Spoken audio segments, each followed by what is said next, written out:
How's it going everyone, and welcome back to a brand new Star Wars Battlefront 2 video. And in this video we're going to be doing something just a little bit different to normal, something that I've actually wanted to do for a while but I've just kept putting it on hold.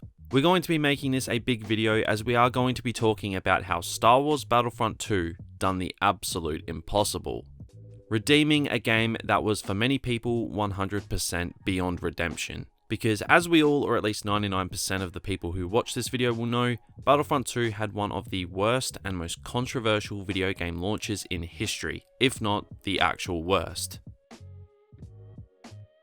So let's go back all the way to 2017, the launch year of Star Wars Battlefront 2. The game that was supposed to be the complete Star Wars Battlefront experience that included all eras of Star Wars and a single player campaign to match. So it basically was going to be the game that Star Wars Battlefront 2015 never was. During the promotion, Star Wars Battlefront 2 looked like a game that simply could not fail. In the build up to the game's release, we were getting news that the game would feature a fully fleshed out campaign told from the perspective of the Empire, and that it was going to be a canon story established into Star Wars lore. And on top of that, we were getting to see a bunch of iconic planets and Star Wars characters throughout the entire franchise in the game as well, with the likes of Darth Maul and Yoda headlining a few of the trailers. It simply was just shaping up to be the game that Star Wars fans have been longing for since the 2005 release of the original Star Wars Battlefront 2. There was just no way that it could possibly go wrong.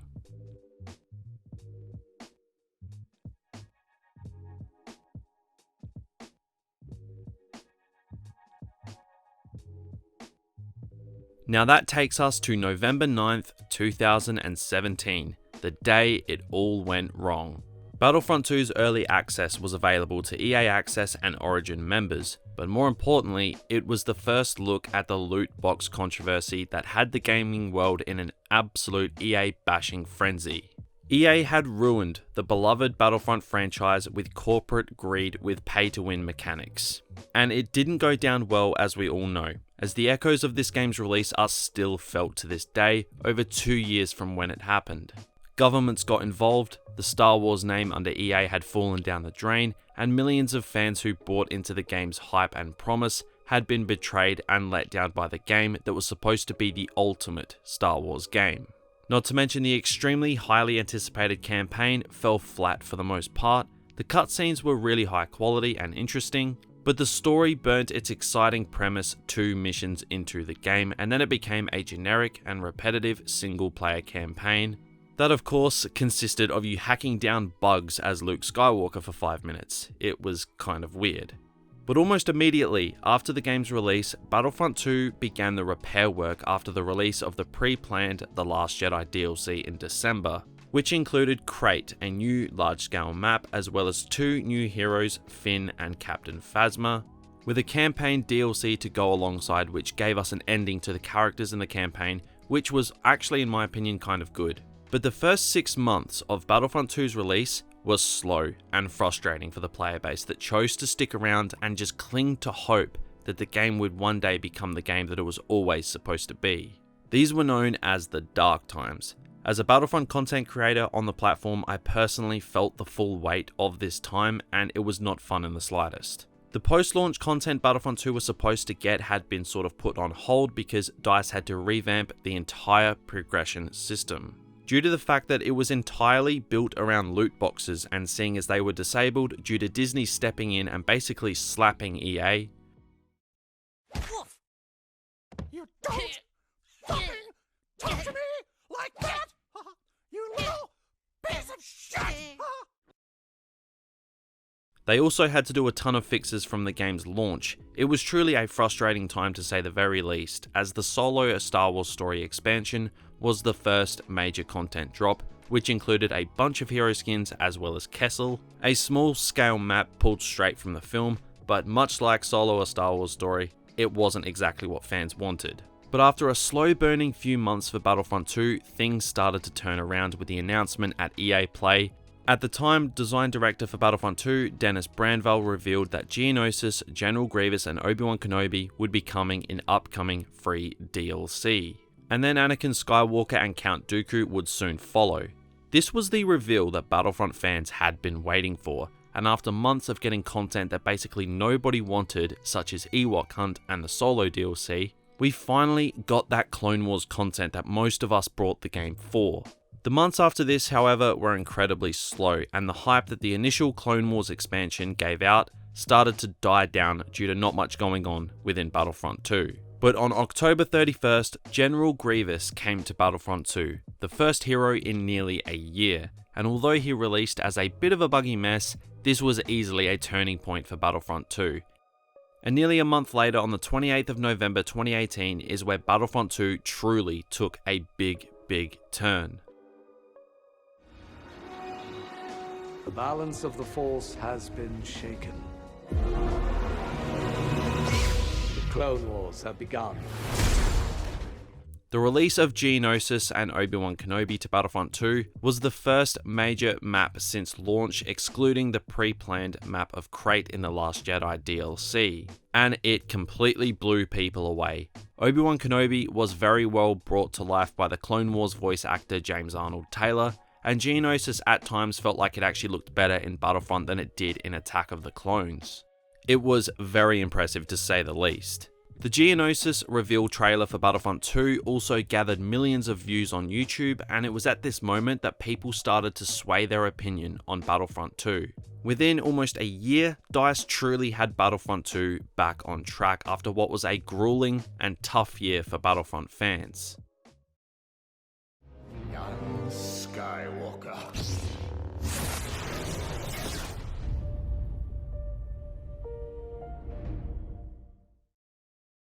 So that brings us to 2019, easily Battlefront 2's biggest year.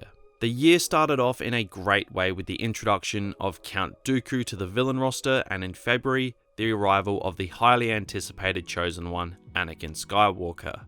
Now at this point, the game felt like it had truly had a second life. The player base numbers were up in the regions of where they were at launch and even surpassing. Keep in mind there was a lot more Clone Wars content included into the game, including hero skins and clone skins, and there was a good few months of Clone Wars goodness for Battlefront 2. So 2019 had gotten off to an amazing start, with the only real issue being Anakin Skywalker, the Chosen One, being the most broken, overpowered thing in the entire game. This did go on for quite a while, but he was finally nerfed to a respectable state.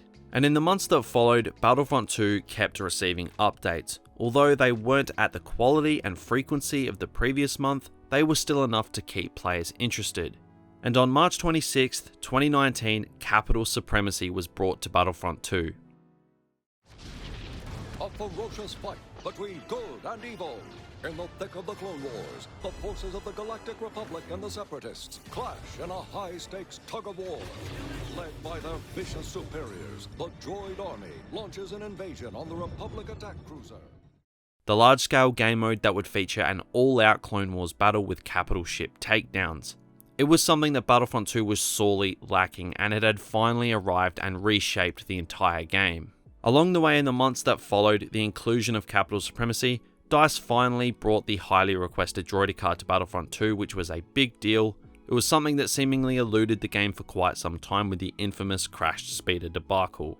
And that finally brings us to the release of a brand new large-scale map called Felucia, which also came along with Clone Commandos on September 25th, 2019.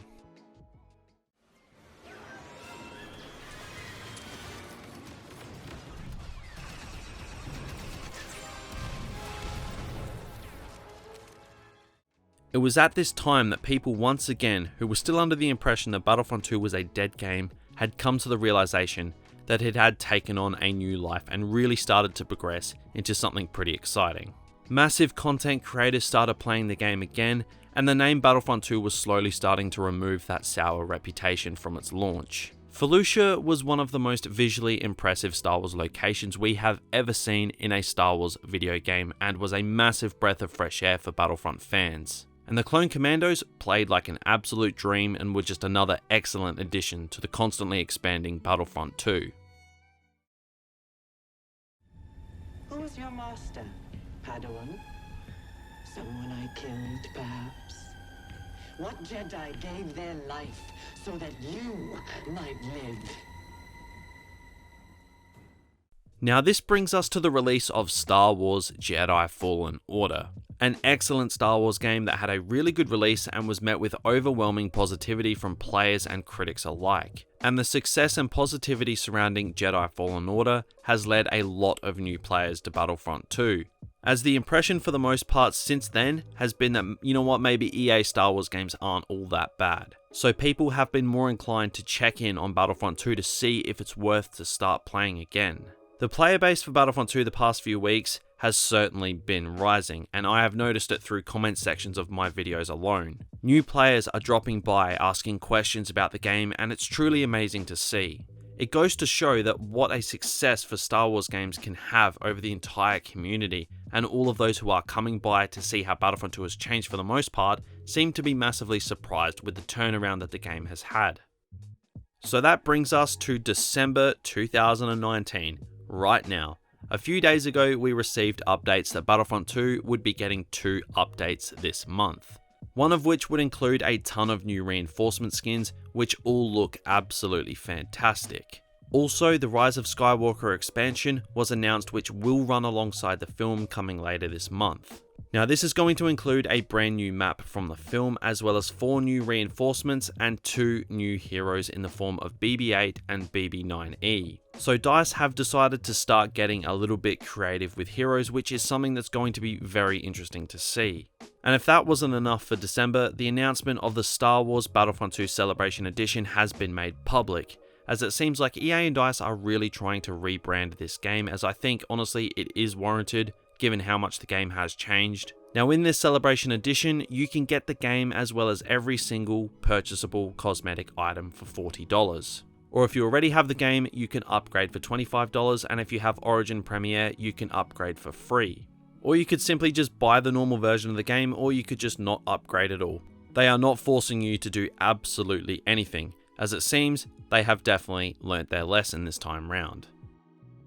Now Battlefront 2 is also going to be getting further content in 2020, which will start with BB-8 and the sequel era coming to Capital Supremacy in January, and then the rest of the content for 2020 is a complete mystery. It is likely that Clone Wars content could again reappear with the release of the Clone Wars Season 7, so heroes like Ahsoka Tano and Asajj Ventress are very likely prospects for next year. So it is shaping up to be yet another very exciting and defining year for Star Wars Battlefront 2, and given the new influx of players, the future is looking very bright for this once thought to be irredeemable game. Battlefront 2 has become one of the best Star Wars gaming experiences that you can possibly have. And it's great to see all of these players who left the game behind due to its terrible launch are starting to recognize that, and the changes Battlefront 2 has made over the past 2 years. And they're giving the game another chance, and as someone who has been heavily involved with the game since launch, I don't think those people are going to be disappointed. DICE have literally pulled Battlefront 2 out of the grave to a point where this is becoming one of the most talked about games at the moment, which in itself is actually an extremely impressive feat given it's 2 years old. So to anyone who hasn't come back to Battlefront 2 yet, I would highly recommend that you consider it, as the game has massively evolved and is definitely something you want to be a part of going into 2020, because DICE truly have redeemed a once thought to be irredeemable game. Now guys, be sure to let me know in the comments below what you guys think of the current state of Battlefront 2, and if you are new to the game, let me know if you're going to get your hands on it, and if you did go on to enjoy this video, then be sure to leave a like, as it does really help out the channel. And if you are new around here, then absolutely feel free to subscribe to the channel, as we are heading into a big year for Battlefront 2 in 2020. So that's going to do it for me today, so I hope to see you all out there on the Battlefront. So until then, thank you all for watching, and I'll see you all next time.